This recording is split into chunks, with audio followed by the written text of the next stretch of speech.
The envelope arrived on my 72nd birthday, postmarked 2 years earlier, the day James Mitchell died. I stood on the wraparound porch of our Victorian house on Drayton Street, watching Spanish moss sway in the October breeze, and stared at my father's handwriting. The return address read, Brennan's Rare Books, a place I hadn't thought about in decades. My hands trembled as I broke the seal. Dear Robert, if you're reading this, you've lived long enough to know the truth. I've arranged for this letter to be delivered on your 72nd birthday, the same age I was when I first told you about the house. Remember what I said, the basement doesn't just hold wine. When darkness comes, and it will come, sun, go down there. Look to the east wall. What you find will either save you or destroy everything you think you know about the Mitchell name. Trust yourself. Trust the truth. With eternal love, Dad. Bobby, who's that from? I turned to find Eleanor in her wheelchair, positioned by the front window where morning light painted her silver hair gold. 2 strokes had stolen much of her mobility, but her eyes, those sharp hazel eyes I'd fallen in love with 45 years ago, still saw everything. Just birthday mail, I said, folding the letter into my pocket. I wasn't sure why I lied. Maybe because the unease crawling up my spine felt too formless to share. How are you feeling this morning? Better now that Tyler and Vanessa are still asleep. She managed a weak smile. The house feels like ours again when they're quiet. I wheeled her back to the sunroom where her pills waited in their daily organizer, a rainbow of capsules that kept her heart beating, her blood flowing her brain from another catastrophic stroke. As I helped her swallow each one, I heard its footsteps upstairs. Not the casual padding of someone heading to the bathroom, but purposeful, deliberate movement. Then, Vanessa's voice muffled but clear through the old heating vents. Tonight, after the birthday dinner, he won't suspect anything. Eleanor's hand found mine, squeezed weakly. She'd heard it too.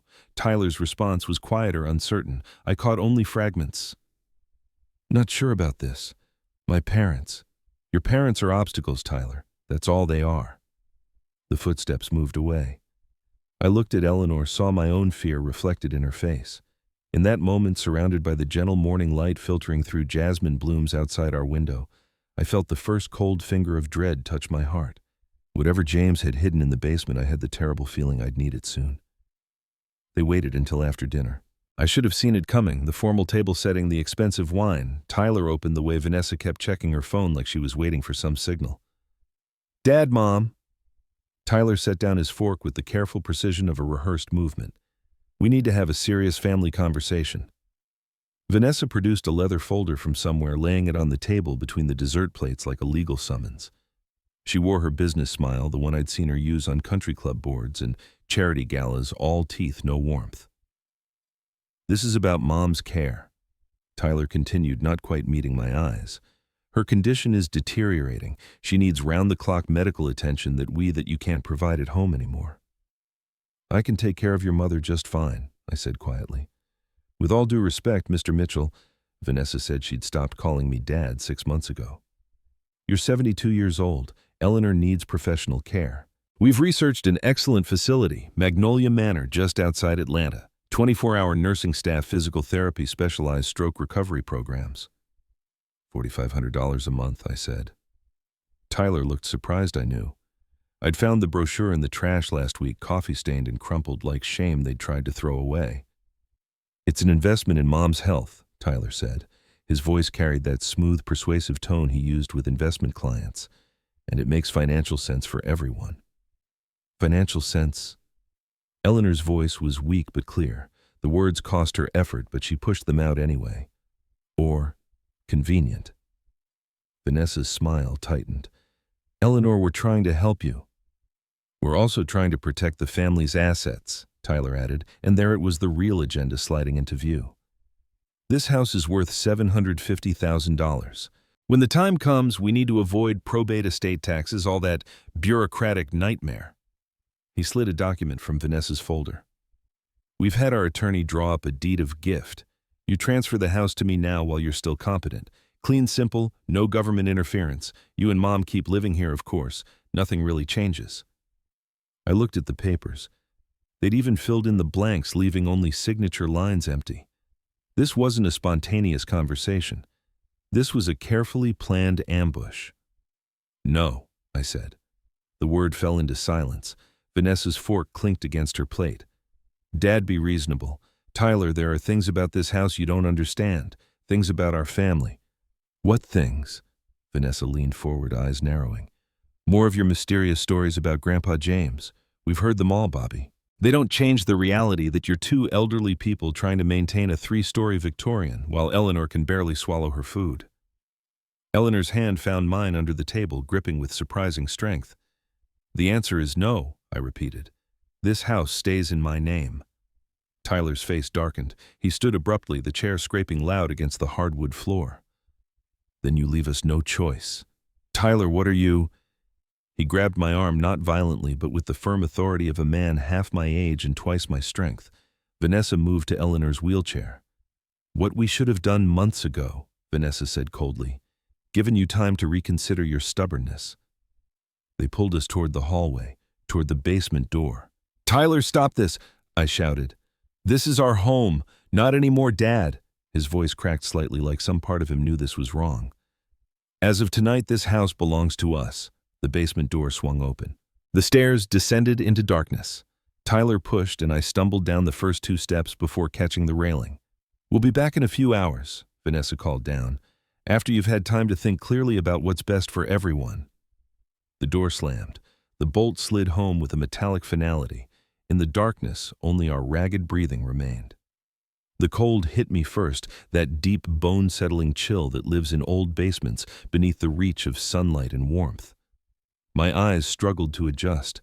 Thin cracks of light leaked under the door above, casting everything in grainy twilight.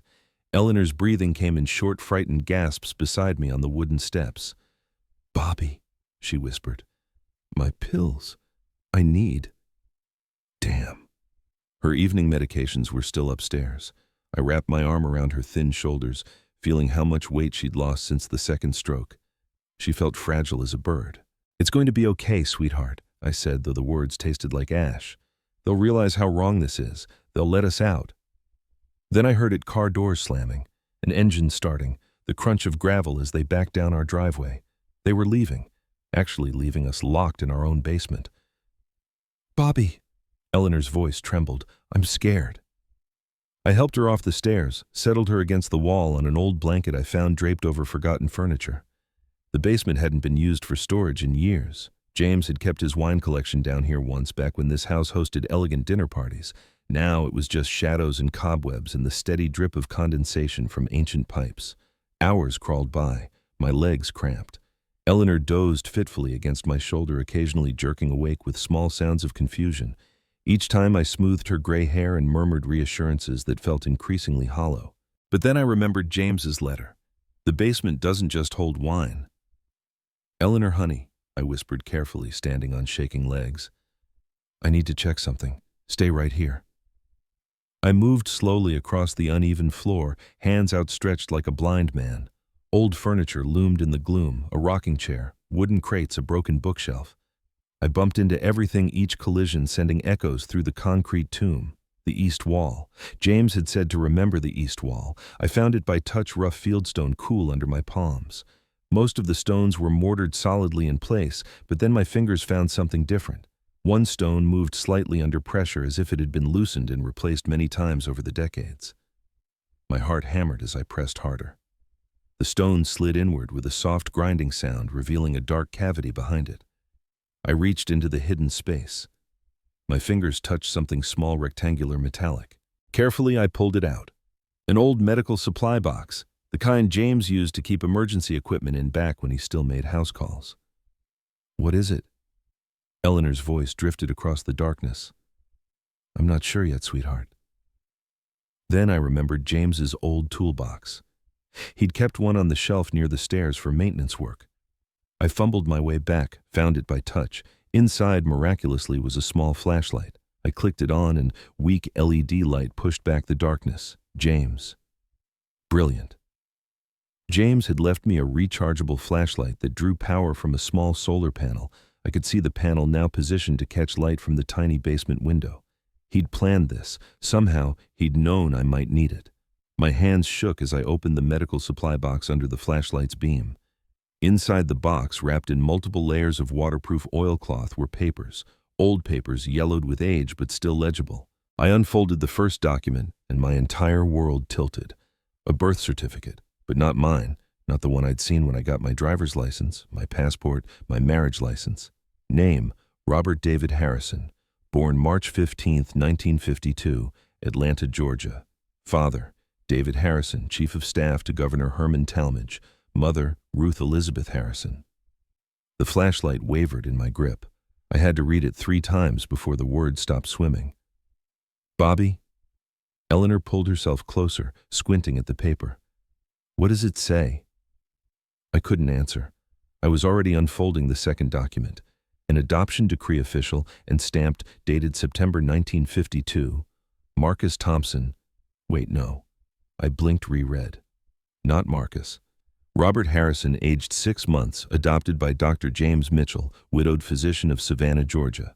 Name changed to Robert James Mitchell. Reason for adoption. Mother, deceased, father incarcerated. The third layer hit me like a physical blow. Newspaper clippings from 1952, preserved in plastic sleeves.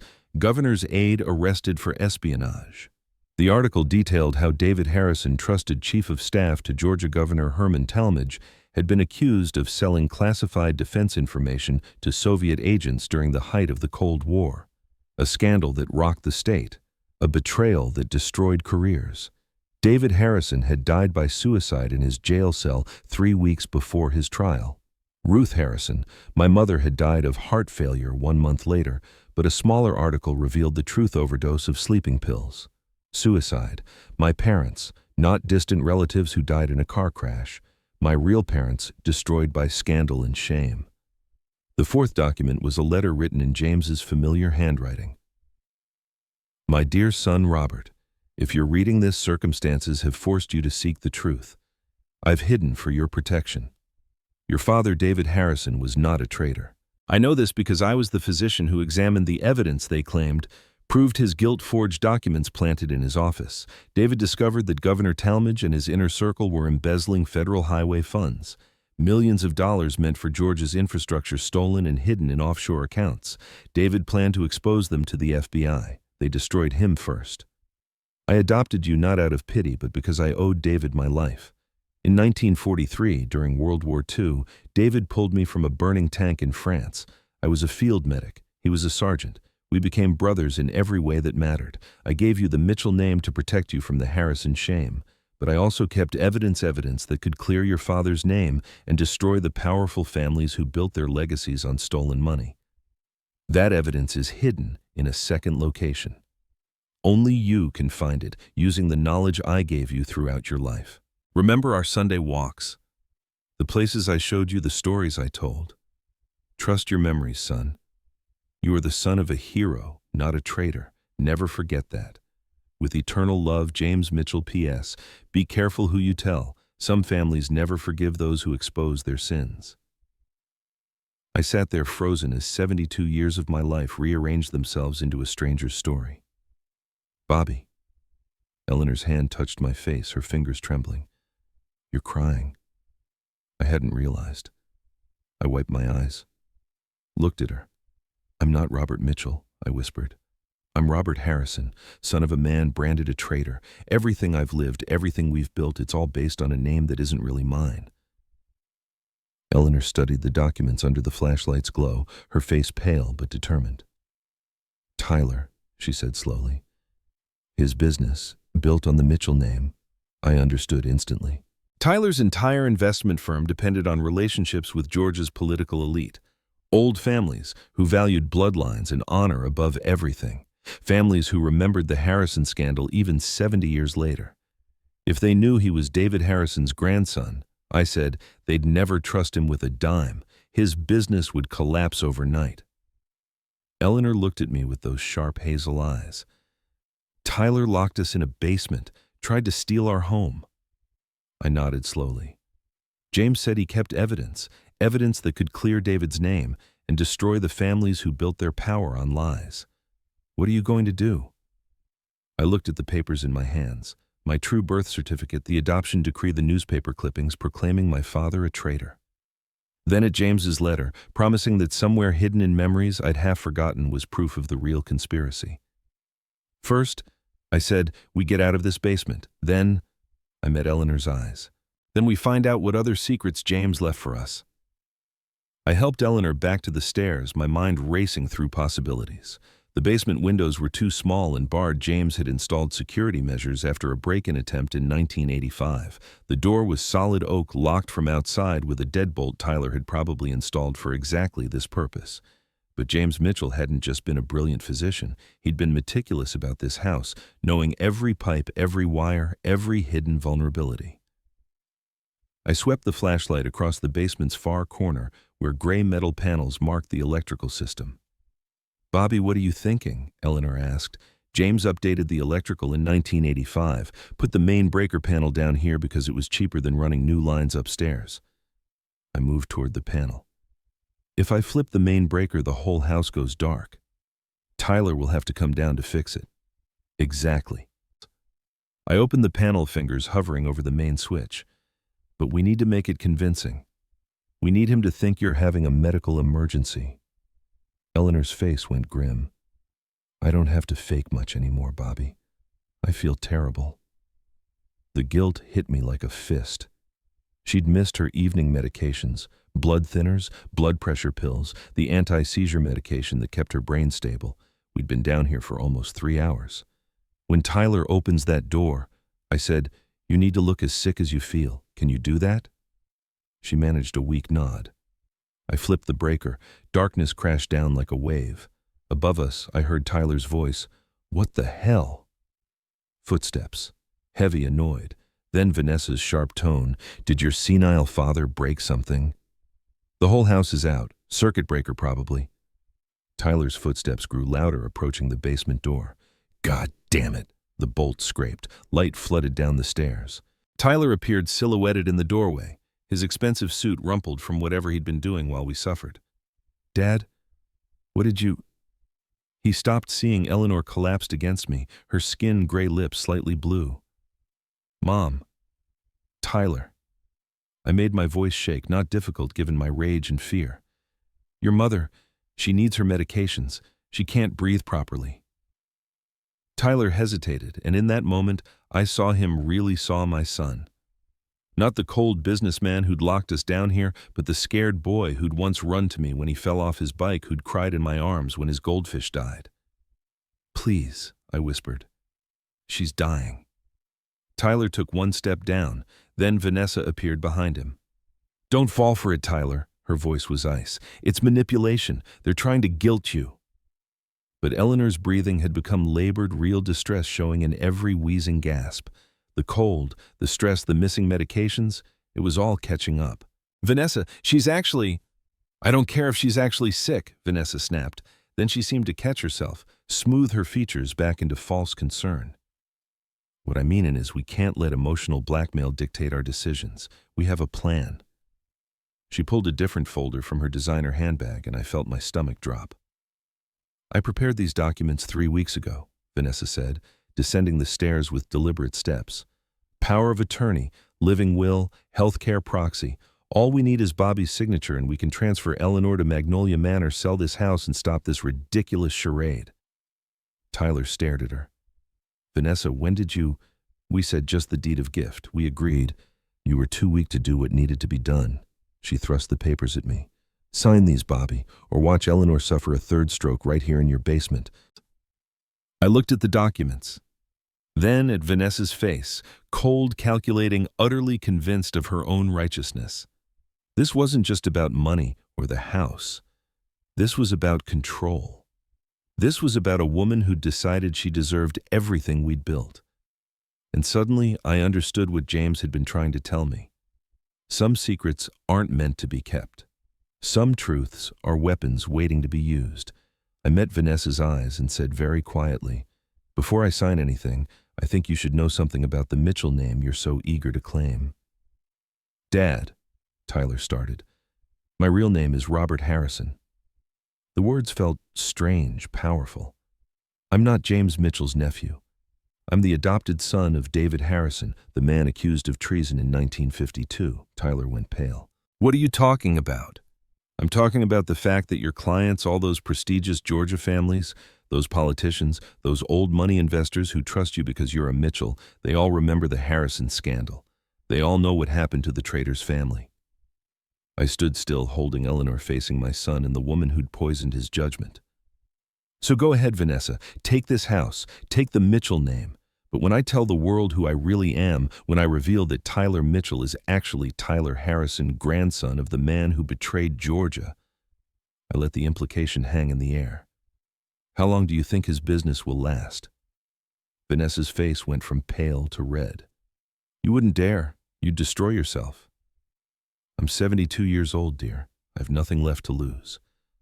I looked at Tyler, saw understanding dawning in his eyes. But Tyler is 42. His whole life is ahead of him. The question is, does he want to spend it as a Mitchell or as a Harrison? The silence stretched like a wire pulled too tight. Then Tyler spoke, his voice barely a whisper. Dad, is that true? You're really… Yes. I showed him the birth certificate, the adoption papers still clutched in my free hand.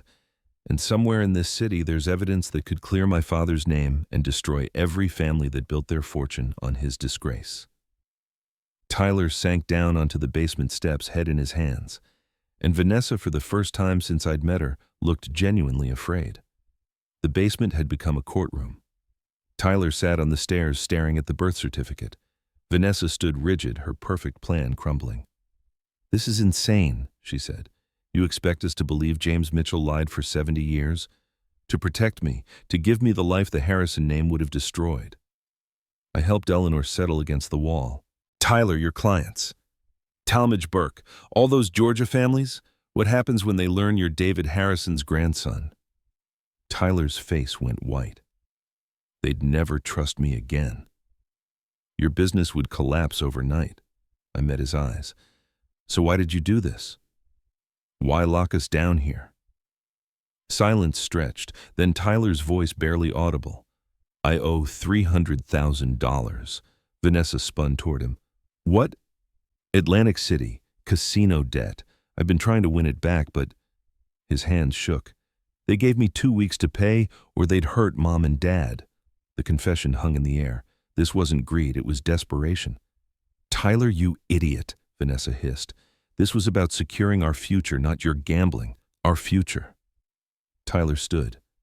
You've been pushing this for months. Why did you really want this house, Vanessa? Her mask slipped. Because I refused to wait for handouts. This house is wasted on 2 people who can barely climb stairs. If you'd come to me about the debt, I said quietly, I would have helped. Not with the house, but we could have found another way. Tyler looked broken. What do we do now? I pulled out James's letter again. James left evidence, proof that could clear my father's name and expose the real 1952 corruption scandal. Evidence valuable enough to solve your problem if we work together. What kind of evidence? Tyler asked. Proof that Governor Talmadge embezzled millions, that they framed my father to cover their crimes. I met his eyes. Those families, they built everything on stolen money. That kind of leverage, people pay well to keep it buried. Vanessa smiled dangerously. You're proposing blackmail. I'm proposing we all get what we need. I looked at Tyler. Help me find the evidence, then we figure out how to save this family. Tyler nodded slowly. Vanessa's eyes gleamed, but I saw the calculation there. She was planning something. But getting Eleanor out of this basement mattered more than anything else. The next morning, Tyler drove while I navigated from memory. Eleanor stayed home with a nurse and Vanessa, who'd insisted on staying. Where are we going? Tyler asked. I reread James's letter. Remember our Sunday walks? The places I showed you, 3 places: Bonaventure Cemetery, Forsyth Park, and Brennan's Rare Books, I said suddenly. Near Forsyth Park, the owner was a war buddy of James's. Tyler found it on his phone.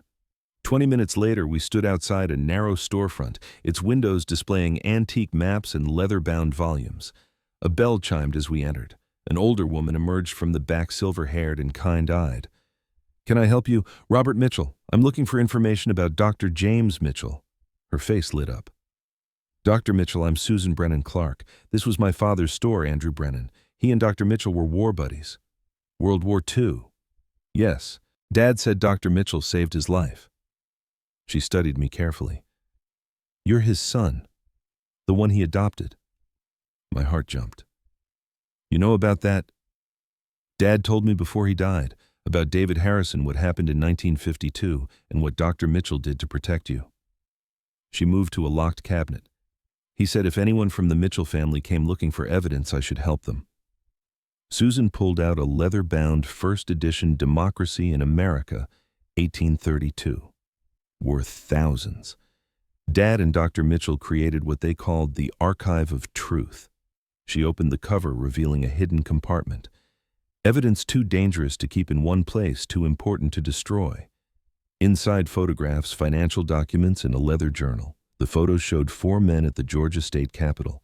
On the back, James's handwriting, The Conspirators and the Whistleblower, Highway Fund Scandal 1951-52, Governor Talmadge, Senator Burke, Contractor Mills, and my father, David Harrison. The financial records were damning, ledgers showing $2.3 million diverted from federal highway funds, bank statements with Talmadge's signature, kickback details in precise columns. But the journal was the real treasure. My father's words, January 15, 1952, discovered irregularities in highway allocations. Mills Construction paid 40% above market rate, February 3, 1952.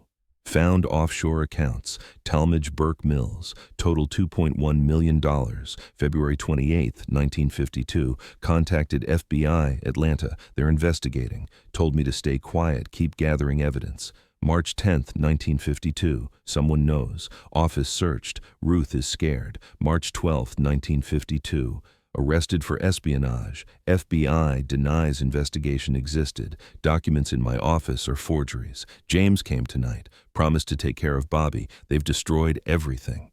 3 weeks later, David Harrison was dead. They really framed him, Tyler breathed. And built dynasties on stolen money, Susan said. Senator Talmadge Jr., running for governor, Judge Burke III on the federal bench, Mills Construction, still Georgia's biggest contractor. All from that embezzled fund. I stared at the evidence. This was a bomb aimed at Georgia's political establishment. My phone rang. Eleanor. Bobby. Her voice shook.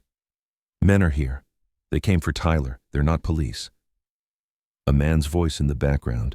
Mr. Mitchell has 5 minutes to get home or his wife has an accident. Tyler drove like hell. I called 911, then a number I'd kept from a conversation with our neighbor Frank Peterson, Detective Kate Morrison, who specialized in organized crime. This is Robert Harrison, I said when she answered. I need immediate assistance. We pulled up to 2 black SUVs outside our house. Through the window, Eleanor in her wheelchair, a large man behind her, Vanessa on the couch looking terrified. Call Morrison, I told Tyler. Tell her Robert Harrison needs help, now. I walked into my own house. Vincent Moretti was 6'3", expensive suit, dead eyes, one hand on Eleanor's wheelchair. Mr. Mitchell, your son owes me $300,000. I thought a family meeting might encourage payment. Tyler's debt has nothing to do with my wife. Family debts are everyone's problem. He smiled. Your house is worth $750. That'll cover it with interest. The house isn't for sale. Then maybe we take something else. His hand tightened on Eleanor's chair. Medical care is expensive after accidents. My phone rang. I answered on speaker. Mr. Harrison. Detective Morrison's voice. I'm 2 minutes from your location with backup. Are you safe?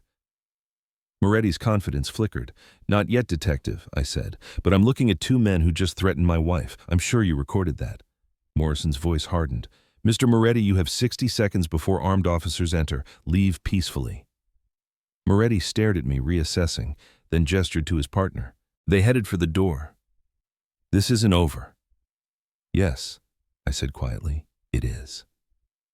Sirens approached, but I watched Vanessa, who sat frozen, staring at her phone with fury. Tyler saw it too. Vanessa. She looked up, mask gone. You stupid man, do you know what you just cost me? Detective Morrison entered with officers, and behind her a woman 40 with Tyler's eyes and James's jaw. Bobby, she said.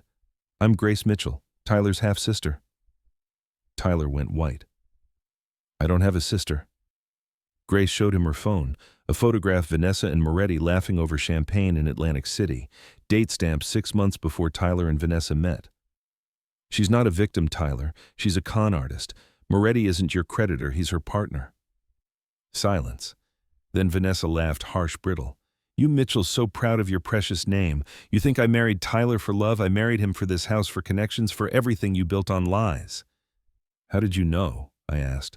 About your identity, I background check everyone, Bobby. Found your adoption papers in county records. David Harrison, the traitor's son. She smiled viciously. I've been planning this for 2 years. The debt, the nursing home, all of it. Moretti and I were going to take this house, sell it, split the profit. Detective Morrison stepped forward. Vanessa Hartley, you're under arrest for fraud, conspiracy, and extortion. As they handcuffed her, I watched Tyler's face crumble, watching his marriage revealed as a lie. Grace offered him her hand, and I thought about the evidence in my car, proof that could clear my father's name and topple George's elite.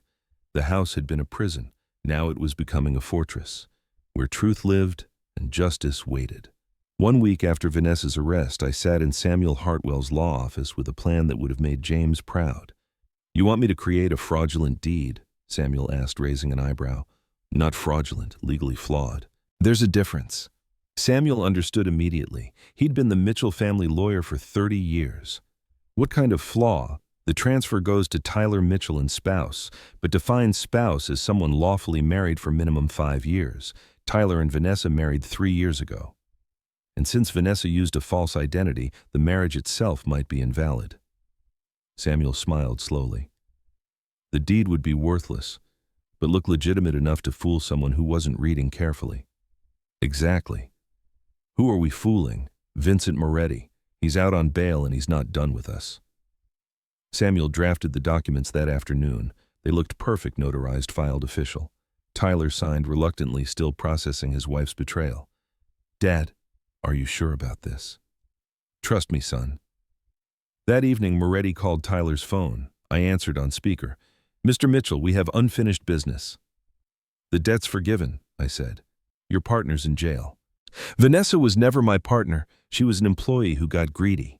Moretti's voice was cold. But the principle remains. Your family embarrassed me. That requires compensation. What do you want? The house. Sign it over or I'll make sure Tyler's investment clients learn some very interesting things about the Harrison family history. I let silence stretch. Then, fine, come tomorrow, noon. We'll have the paperwork ready. Tyler stared at me. Dad? Trust me, I repeated. The next day, our living room filled with people I'd carefully assembled. Moretti arrived with his lawyer expecting a simple signing. Instead, he found Detective Morrison, Samuel Hartwell, Grace Mitchell, and a surprise guest, State Senator Harold Talmadge, Jr. What is this? Moretti demanded. A reckoning, I said simply. I turned to Talmadge first. The senator sat stiffly, clearly unhappy to be here. I'd called him yesterday with a simple message, come willingly or I go to the press with your grandfather's highway fund embezzlement. Senator, let's discuss your family's legacy. I laid out the evidence photographs. Financial records, my father's journal. Talmadge's face went from red to white as he read. These are lies. Ancient history. History that built your fortune. History that murdered my father's reputation. I leaned forward. I want 3 things. A posthumous pardon for David Harrison from the governor, a public statement acknowledging he was framed, and $500,000 from the Talmadge Family Trust as compensation. That's extortion. That's justice 70 years late, Detective Morrison spoke up. Senator, I've verified these documents. If Mr. Harrison goes public, you can kiss your gubernatorial campaign goodbye. Talmadge looked trapped. And if I agree, the evidence stays private. Your family's secrets die with this generation. You have 48 hours, I said. Talmadge stood furious but defeated. I'll need to consult with for 48 hours, I repeated. He left, slamming the door. Now Moretti. I turned to him, held up the deed of transfer. This is what you wanted, right? The house. Moretti's lawyer grabbed it, read quickly. Everything appears in order, Mr. Moretti. Excellent. Moretti smiled. Then we're not quite. Samuel Hartwell stood. That deed transfers the property to Tyler Mitchell and his legal spouse, defined as someone married to him for a minimum of 5 years. Moretti's lawyer paled. He's only been married 3 years, and his wife married him under a false identity, making the marriage potentially invalid. Samuel smiled. The deed is worthless. You have no claim to this property. Moretti's face went dark. He stood slowly. You think you're clever, old man? I think I'm protected.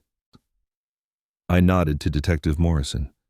Detective, Kate stepped forward. Mr. Moretti, you're under arrest for attempted extortion and threatening witnesses.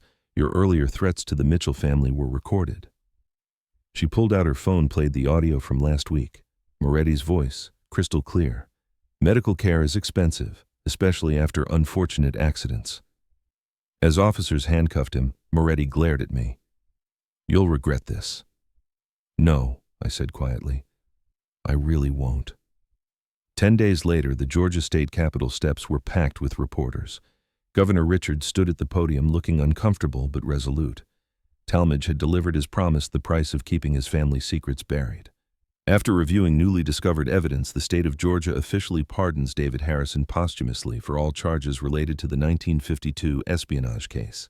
Cameras flashed, reporters shouted questions. Mr. Harrison was a decorated war veteran and dedicated public servant who was wrongfully accused and convicted in the court of public opinion. The state apologizes to his family for this grave injustice. I stood beside the governor holding a photograph of my father in his army uniform. Tyler stood on my other side, Grace beside him.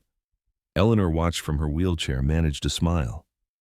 Mr. Harrison, a reporter called. How does it feel to clear your father's name? Like coming home, I said simply. After 72 years of living someone else's story, I can finally live my own.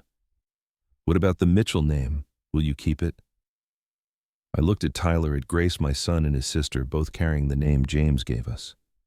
Mitchell Harrison, they're both part of who I am. James Mitchell saved my life by giving me his name. David Harrison gave me life itself. I honor both. More questions, but I'd said what mattered. That evening, Grace sat with us in the living room, our living room finally peaceful. I need to explain, she said to Tyler, why I never contacted you before. Tyler listened, still processing that he had a sister. Your father, our father Robert Mitchell Sr., had 2 marriages. Your mother was his second wife. My mother Jennifer was his first. She died in childbirth when I was born. Dad couldn't handle it, left me with my grandmother, remarried 6 months later. I never knew, Tyler said quietly. He wanted to forget, start fresh. I grew up knowing I had a half-brother I'd never met. Grace's voice tightened. When I heard about Vanessa, I started investigating, found her criminal record, fraud, embezzlement under 3 different names. I tried to warn you, but I didn't listen, Tyler finished. I thought you were trying to sabotage my marriage. I was trying to protect my brother, even if we'd never met. Tyler reached across, took her hand. We've met now. Eleanor, watching from her chair, smiled. Family reshaping itself into something better. 3 weeks later, just when we thought it was over, Moretti made bail. He came at night with 4 men. They kicked in the basement door, the same basement where this all began. But I'd prepared. Frank Peterson, our neighbor, had been a Marine sniper in Desert Storm. When I told him someone might try something, he'd been happy to help.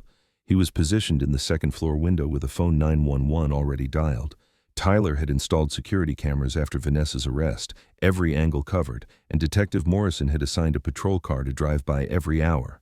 So when Moretti and his crew broke in, they walked into a trap. Robert Harrison, Moretti shouted, standing in my living room, you cost me everything, my business, my reputation. Your illegal gambling operation, I corrected, descending the stairs calmly. Your extortion ring, your fraud conspiracy with Vanessa Hartley. I'm going to police sirens. 4 cars screeching to a stop outside. Moretti's face went from rage to panic. I learned from the best, I said. My father was destroyed by powerful men who knew how to use the system. James Mitchell taught me how to fight back within the law, and my son is learning the same lesson. Tyler appeared from the kitchen phone, recording everything. Every threat, Vincent, all on camera. Officers poured through the doors. This time, Moretti wouldn't make bail. 6 months passed like a gentle exhale after years of held breath. The Victorian house stood proud on Drayton Street but transformed. We'd renovated the basement into an archive room. Photographs of David, Ruth, and James lined the walls. The hidden compartment remained preserved behind glass, a reminder of secrets that needed to be told. Eleanor improved remarkably. Physical therapy reduced stress, and being surrounded by family who actually cared helped more than any medication. She could walk short distances, now speak in full sentences. Some mornings I woke to find her in the garden tending roses like she used to. Tyler quit his investment firm. The Harrison revelation had cost him some clients, but not all. The honest ones stayed. He downsized, focused on ethical investing, and found peace in building something real rather than prestigious. Grace moved to Savannah, opened a law practice specializing in fraud victims. She lived in the house's third floor, the space Vanessa had once claimed. Now, it held laughter instead of scheming. Frank Peterson became family. He taught Tyler to garden, taught me to play chess, and treated Eleanor with the gentle respect she deserved. The $500,000 from Talmadge's trust, we split $100,000 to pay Tyler's legitimate debts, $150,000 to Grace as her inheritance from James, $100,000 to veteran organizations in David Harrison's name, and $150,000 for Eleanor's medical care. One evening, Tyler found me in the archive room holding my father's journal. "Dad, I need to say something." "I know," I said. "You're sorry." "More than that." His voice cracked. "I became exactly what Vanessa wanted, greedy, entitled, blind. I forgot what Grandpa James taught us, that family isn't about inheritance or names, it's about standing together. You were lost, son, but you found your way back. Because you never gave up on me, even when I locked you in this basement, even when I chose her over you and Mom. You're my son. That doesn't change." We stood together in the room where truth lived, surrounded by photographs of the family we came from and the family we were building. Christmas 2025. The Victorian house glowed with light's warmth spilling from every window. Eleanor walking with just a cane, now directed decorating with the commanding presence of someone who'd reclaimed her domain. Tyler and Grace strung lights while bickering like siblings who'd known each other for years, not months. Frank roasted turkey, filling the house with smells that made me remember Christmases past. I stood before the family portrait wall, 4 generations, David and Ruth Harrison, James Mitchell, Eleanor and me, Tyler, Grace, and the future they were building. At the state capitol, David Harrison's statue stood beside other Georgia heroes. The inscription reading, "A truth delayed is not a truth denied." Schools taught the 1952 scandal, now a lesson about corruption, courage, and the importance of whistleblowers. And Vanessa Hartley, sentenced to 8 years for fraud and conspiracy, was just a cautionary tale we occasionally told. Tyler appeared beside me carrying 2 glasses of bourbon. "To Grandpa James," he said, "for protecting us even from the grave." "To James," I agreed. "And to David, and to the truth finally set free." We drank. Outside, snow began to fall, rare for Savannah Magical when it came. The Victorian house stood as it had for a century, no longer keeping secrets but sharing them. Because some truths are meant to be hidden until the right moment, and some families are worth fighting for, no matter the cost.